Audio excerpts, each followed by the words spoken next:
Musrenbang Kecamatan Tuminting APBD tahun anggaran 2023 dilaksanakan pada hari Senin, tanggal 7 Februari tahun 2022 yang berlangsung di kantor Kecamatan Tuminting.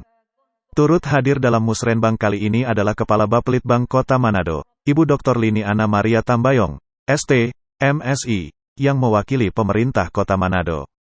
Bapak Camat Tuminting Bapak Rein Heidemans, SE, unsur Dinas PUPR, Dinas Perkim Kota Manado dan anggota Legislatif Daerah Pemilihan Kecamatan Tuminting, Bunaken dan Bunaken Kepulauan yaitu Ibu Mona Klur, Ibu Vanda Pinontoan, Bapak Ridwan Marlian, Bapak Zakarias Tautukude dan Dr. Suyanto Yusuf, MKes serta staf ahli Wali Kota Manado. Dr. Lini setelah memberikan sambutan, langsung dengan pemaparan visi dan misi Bapak Wali Kota Manado Andre Angau dan Dr. Richard Sualang yang tertuang dalam RPJMD tahun 2021 sampai tahun 2026 yaitu Manado Maju dan Sejahtera. Kepala Bapelibang melanjutkan dengan pemaparan kondisi geografi dan demografi Kecamatan Tuminting. Dr. Lini dalam paparannya tentang kondisi geografi Kecamatan Tuminting, menyampaikan data bahwa Kecamatan Tuminting adalah kecamatan yang rawan longsor, rawan banjir dan rawan tsunami. Di samping itu juga Kecamatan Tuminting secara demografi merupakan daerah yang padat penduduk, pemukiman yang kumuh dan memiliki angka kemiskinan yang tinggi.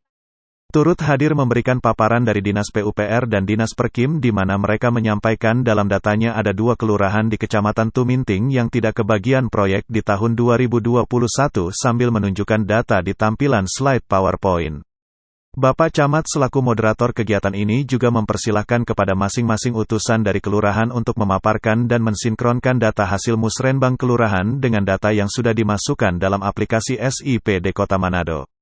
Dari hasil penyampaian program unggulan atau prioritas program di kelurahan sampai ke tingkat lingkungan semuanya menyangkut 3 program yaitu penanganan banjir dengan pembuatan talut dan drainase, perbaikan dan pembuatan jalan dengan paving block serta pengadaan lampu jalan atau lorong. Turut memberikan tanggapan juga dari anggota Dewan Kota Manado Dr. Suyanto Yusuf, MKes, menyampaikan turut kecewa setelah mendengar bahwa ada 2 kelurahan yang tidak diakomodir program kerjanya dan beliau menghimbau agar tidak terulang lagi di tahun berikutnya. Di samping itu Sekretaris Komisi 2 ini juga menyampaikan bahwa banyak proyek infrastruktur drainase yang hanya terkesan membuang-buang anggaran, sebab kenyataan di lapangan yang dilihat langsung, banyak yang tidak memberikan manfaat, dengan kata lain tidak ada perubahan sejak belum ada proyek dan setelah selesai proyek. Dr. Suyanto juga mengusulkan agar ke depan Pemkot harus menyiapkan memilih tenaga teknis yang betul-betul kompeten di dalam penanganan drainase. Berikut pernyataannya. Terkait dengan apa yang telah saya sampaikan ke Pak Wali pada saat paripurna, bahwa semua program-program yang dilakukan pada masa Pak Vicky kemarin, saya sangat berharap di dalam kepemimpinan Pak AA, Dr. Richard ini, ada perubahan yang sangat besar. Terutama untuk perbaikan-perbaikan infrastruktur semacam ini. Ini proyek yang sangat besar. Ya, dari 15 program yang ke-9, drainase, dan lain-lain. Ini proyek yang sangat besar. Saya tidak mau lihat lagi, hanya outputnya saja yang dimaksimalkan. Sementara benefitnya tidak ada, impactnya tidak ada. Saya sudah membuktikan kemarin. Hampir setiap tahun Pak, mohon maaf, mulai Maasing berdiri, banjirnya tidak pernah alpa di Kelurahan Maasing. Memang betul, di depan lorong saya itu, memang betul. Tidak pernah alpa, jadi hadir terus itu banjir. Kalau Pak Lurah bilang pro genangan, bukan banjir. Padahal kemarin itu baru hujan 5 menit, itu ya lumayan. Ya, itu sangat mengganggu transportasi orang lewat, bahkan motor-motor tidak bisa lewat di situ. Saya katakan di situ sudah beberapa kali masuk proyek, tetapi tidak ada perubahan sama sekali. Sampai kemarin, betul Pak, sampai kemarin tidak ada perubahan Pak, sudah 3 kali masuk proyek. Tidak ada perubahan, dan ini saya sudah katakan, dan Pak Wali sudah bilang, kami tidak akan seperti dulu lagi, hanya mengutamakan outputnya, sementara impactnya dan benefitnya tidak ada. Dan itu memang saya lihat betul mereka lakukan seperti apa. Dan saya sudah bilang pada saat mereka bikin kolateral waktu itu, saya bilang ini percuma Pak, ini proyek bikin habis uang ini, 200 juta. Yang proyek kemarin 2021. Saya bilang ini proyek bikin habis uang ini. Dan memang betul tidak ada manfaat kolateral yang dibuat. Karena kenapa? Pengalaman di 3 tahun lalu, mereka bikin kolateral di Malalugis. Tidak ada manfaat juga, Pak. Saya mohon, bagian teknis, betul-betul orang yang kompeten, Pak, di bagian drainase. Orang-orang yang kompeten. Jadi bukan hanya teknisi biasa, ya, tetapi memang betul-betul orang yang kompeten di bidang penanggulangan banjir. Saya pengalaman teman saya yang di Jepang, itu beberapa tahun mereka tidak bisa mengantisipasi banjir, Pak. Tetapi ketika menghadirkan seorang teknisi yang kompeten bidang drainase, itu selesai, Bu, Dr. Lini. Selesai masalah banjir. Nah, saya khawatir jangan sampai penunjukan proyek, ya orang-orang yang tidak kompeten dan hanya menghabiskan uang. Itu saya sudah katakan ke Pak Wali. Nah, saya juga sangat kecewa, bahkan saya keberatan kalau ada satu kelurahan yang tidak mendapat kebagian proyek. Sendulang 2, Tumumpa 2, itu saya sangat menyesal.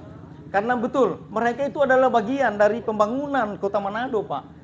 Bagaimanapun dana kecil sajalah, kan? Kecil saja dibagi-bagi. Yang penting ada. Jangan sampai kita ini masih dianggap atau tidak ini. Ini kelurahan, begitu kan? Kelurahan Tumumpa ini masih ada atau nyanda.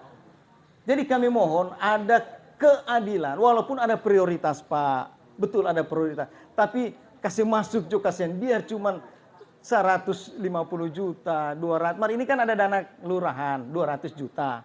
Benar, dana kelurahan diperuntukkan untuk 3, untuk infrastruktur, pembangunan drainase, jalan, kemudian lampu. Ya, sama kan dengan program APBD, itu diambil lewat APBD. Itu sama saja. Nah, ada dana 3 miliar, saya sudah mengusulkan juga, Pak. Kalau misalnya, mohon maaf ya, saya di Masing ini, karena saya menjadi beban berat anggota DPR di muka rumah ini, mulai saya lahir sampai sekarang DP banjirnya tidak pernah turun. Jadi mohon saya tekankan di sini, ada dana aspirasi saya, pokok pikir saya. Jadi mohon ditambahkan di 3 miliar itu, Pak. Saya sudah meminta untuk kalau itu memang di lingkungan 3, itu kasih masuk dana aspirasi saya, pokok-pokok pikiran dewan saya, itu masukkan ke lingkungan 1. Itu saya sudah minta. Kasih masuk. Kalau lampu tidak masuk, itu kasih masuk di pokir saya. Kalau masing lingkungan 1 tidak masuk, itu kasih masuk di pokir saya. Dan itu saya sudah ajukan langsung ke Pak BKAD, ke Kepala BKAD langsung. Jadi saya mohon program-program ini sangat baik. Semua sangat baik dan mudah-mudahan ada perubahan, Pak. Ya, ini bukan cerita orang bilang, tetapi kenyataan kan kita bisa lihat, saya saksikan sendiri. Ya, jadi saya tidak ini, dan teman-teman kelurahan Masing dan teman-teman kelurahan lain, saya di Banggar, dan mudah-mudahan Ibu Mona, kemarin orang bahas Banggar itu cuma berapa, 1 minggu, Kang, 4 hari efektif. 4 hari efektif, Pak. Jadi saya sudah komitmen untuk pembahasan anggaran tahun 2022 ini, untuk 2023, itu betul-betul kami akan lihat sedetail mungkin. Karena kami rasa berdosa, Pak, ketika mereka bilang ini dana bagaimana. Kadang-kadang kelebakan kita sebagai badan anggaran yang berapa ratus item yang harus kita kuasai dan harus bisa kami lihat. Bukunya tebal, lumayan, Pak. Hampir 50 cm itu buku kalau mau baca. Mungkin nggak mampu orang mau baca. Tinggi, memang betul tinggi. Ya, jadi kami berharap teman-teman yang ada di Mahau juga, saya tahu mereka butuh tanggul, Pak, dari 2 tahun lalu. Itu yang tanggul yang sangat berbahaya kan itu mereka sudah minta, Pak. Itu jadi mohon jangan lagi seperti Pak Sekda bilang kemarin, cukup ya 1 kelurahan 1 program. Cuma bayangkan Pak Sekda baru datang waktu itu. Pokoknya 1 kelurahan 1 program. Ini tidak ada pernyataan seperti itu. Tinggal prioritas program mana yang lihat. Tentunya Bapak Ibu harus menyesuaikan dengan dana APBD.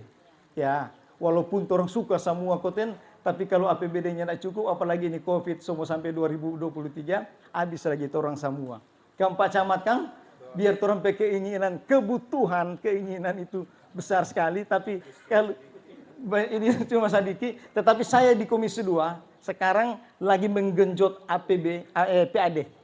PAD-nya, itu mulai tahun 2021 bulan Oktober, saya sebagai sekretaris komisi, itu sudah menggenjot di Komisi 2 itu PAD-nya tinggi dan itu berhasil, Pak. Itu ada apa namanya? Ada pengaruh signifikan lah. Pengaruh signifikan. Nah, 2022 kita akan genjot lagi. Teman-teman, Ibu Mona, Pak Ridwan di Komisi 2, di Badan Anggaran juga seperti itu, ya. Jadi mohon maaf Bapak-bapak kalau ada yang belum terakomodir atau belum kami perjuangkan aspirasinya. Tapi mudah-mudahan kami tetap terus optimal dan maksimal. Ya, terima kasih Pak Camat, mohon maaf so banyak bicara Ibu Dr. Dini. Terima kasih. Terima kasih. Assalamualaikum warahmatullahi wabarakatuh.